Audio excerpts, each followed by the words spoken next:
youth was sent into a strange town and remained a whole year with the master. At the end of this time he came home again, and his father asked, "Now, my son, what hast thou learned?" Then the father fell into the most furious anger, sprang up, called his people thither, and said, "Take him out into the forest and kill him." "Yes," said the lord of the castle, "if thou wilt pass the night down there in the old tower, go thither. But I warn thee, it is at the peril of thy life, for it is full of wild dogs, which bark and howl without stopping." Hello everybody, welcome back to another Grimm's fairy tale. If you enjoy fairy tale content and or whisper ASMR, be sure to like and subscribe to my channel. Alright, today's story, forget again. Yes, here's today's story. It's called The Three Languages.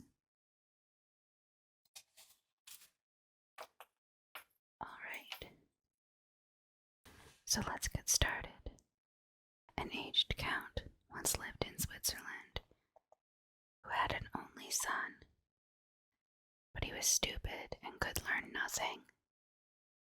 Then said the father, "Hark thee, my son, I can get nothing into thy head.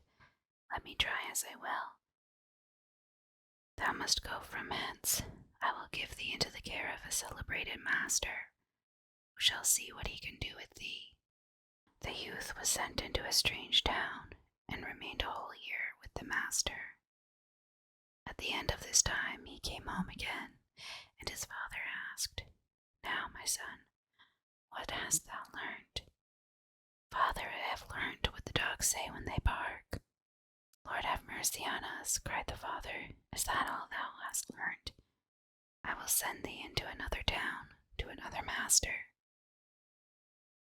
The youth was taken thither and stayed a year with his master likewise.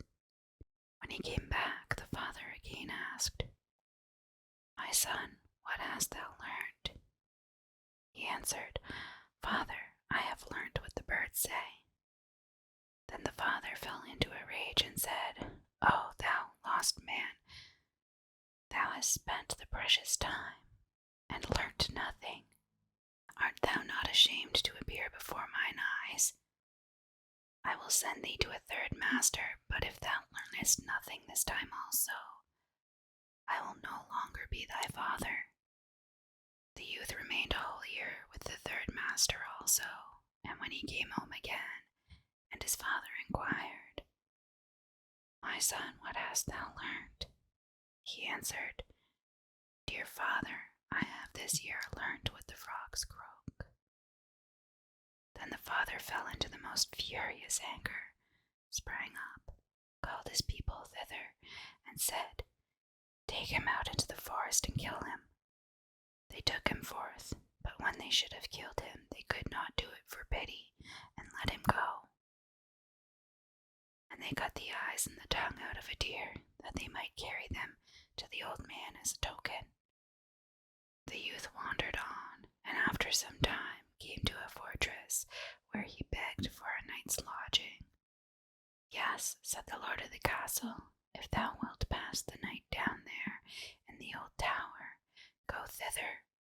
But I warn thee, it is at the peril of thy life, for it is full of wild dogs, which bark and howl without stopping, and at certain hours a man has to be given to them, whom they at once devour." The whole district was in sorrow and dismay because of them, and yet no one could do anything to stop this. The youth, however, was without fear, and said, "Just let me go down to the barking dogs, and give me something that I can throw to them.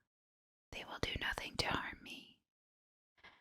As he himself would have it so, they gave him some food for the wild animals, and led him down to the tower. When he went inside, the dogs did not bark at him, but wagged their tails quite amicably around him, ate what he set before them, and did not hurt one hair of his head. next morning, to the astonishment of everyone, he came out again safe and unharmed, and said to the lord of the castle, "The dogs have revealed to me in their own language why they dwell there, and bring evil on the land. They are bewitched, and are obliged to watch over a great treasure which is below in the tower, and they can have no rest until it is taken away. And I have likewise learnt from their discourse how that is to be done." Then all who heard this rejoiced, and the lord of the castle said he would adopt him as a son if he accomplished it successfully. He went down again, and as he knew what he had to do, he did it thoroughly, and brought a chest full of gold out with him. The howling of the wild dogs was henceforth heard no more. They had disappeared, and the country was freed from the trouble. After some time, he took it into his head that he would travel to Rome. On the way, he passed by a marsh, in which a number of frogs were sitting croaking. He listened to them, and when he became aware of what they were saying, he grew very thoughtful and sad. At last he arrived in Rome, where the Pope had just died, and there was great difficulty as to whom they should appoint as his successor. They at length agreed that the person should be chosen as Pope who should be distinguished by some divine and miraculous token. And just as that was decided on, the young Count entered into the church, and suddenly 2 snow-white doves flew on his shoulders and remained sitting there.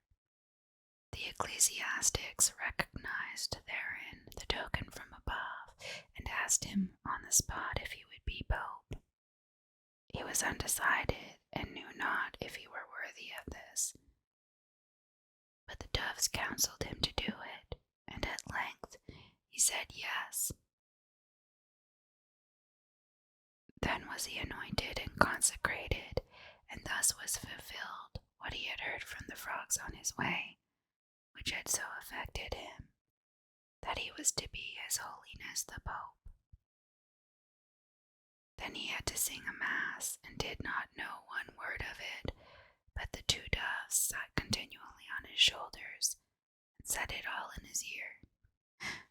Interesting story. That's the end of it, though. Okay, we already did Clever Elsie, so next time it's going to be the Tailor in Heaven. Well, I hope you enjoyed that one. I thought it was kind of interesting and cute.